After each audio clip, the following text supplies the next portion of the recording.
የተለያየ ተቃርኖ ውስጥ በሚደረግ ምክክር ጉባኤ የኔ ሐሳብ ልክ ነው የሚል ግትር አቋም ሊኖር እንደሚችል ይጠበቃል። ነገር ግን በምክክር ጉባኤ የተራራቁ ሐሳቦችን በማቀራረብና በማስታረቅ መግባባትን ለማምጣት በምክክሩ እየተሳተፉ ያሉ አስታራቂ ሽማግሌዎች ሚናቸው የጎላ ነው። በምክክር ሂደት የኛ የሚል እሳቤ መትከል ጠንካራ ኢትዮጵያን ለመፍጠር ወሳኝ ነው። መስከረም ቸርነት ሀጂቢያ አባ መጫ ይባላሉ። አስታራቂ ሽማግሌ ናቸው። በመጡበት ኦሮሚያ ክልል ጅማ ከተማ በሀገር ሽማግሌነት የካበተ ልምድ አላቸው። በማህበረሰብ ውስጥ የሚፈጠሩ አለመግባባትና ተቃርኖችን በብልሃት በመፍታት እርቅና ሰላም እንዲወርድ መግባባት እንዲፈጠር ሲሰሩ ኖረዋል። ዛሬም ሀገር በዜጎች መካከል ያለ ልዩነትን በምክክር ወደ መግባባት ለማምጣት ጉዞ ላይ ናትና እርሳቸውም ለሁሉም የምትሆን ኢትዮጵያን ለመገንባት የራሳቸውን ሐሳብ ለማዋጣት የዚሁ ታሪካዊ ሂደት አካል ናቸው። እኛ የሚለውን እሳቤ ለመፍጠር የኔ ብቻ የሚለውን ተጻራሪ ሐሳብ አርቆ መቅረብ ያስፈልጋል። ይህም የሚሳካው አንዱ ብሂል በሆነው ያንተምተው አንተምተው ሀገር በቀል ብሂል ስንቃኝ ነው።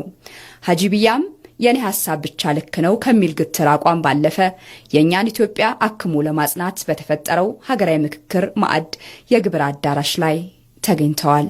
አስታራቂ ሽማግሌዎች ሚና ካልተግባባ የተለያዩ ግሩፖች የተለያየ ሐሳብ ካለው ያንን ሐሳብ ማስማማት፣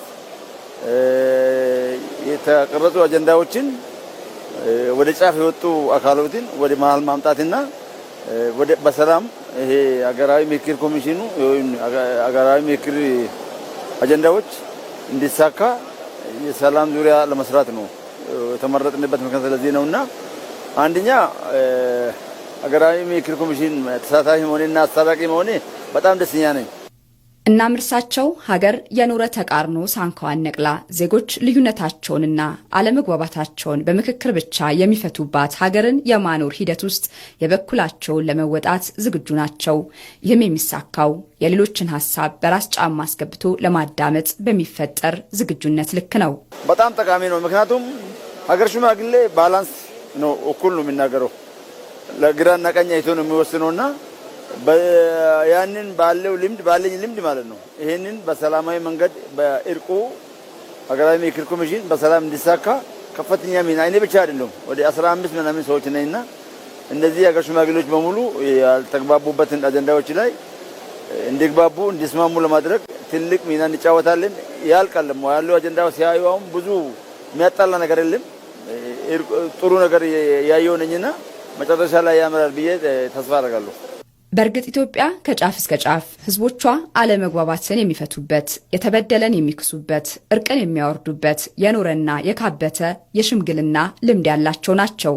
ዛሬም በምክክሩ ይህንኑ ሀገር በቀል እውቀት ተጠቅመው በሐሳብ ልዩነት ውስጥ የሚመጣን አለመግባባት ለማቀራረብ ከየአካባቢው ይህንኑ እውቀት ይዘው ተገኝተዋል።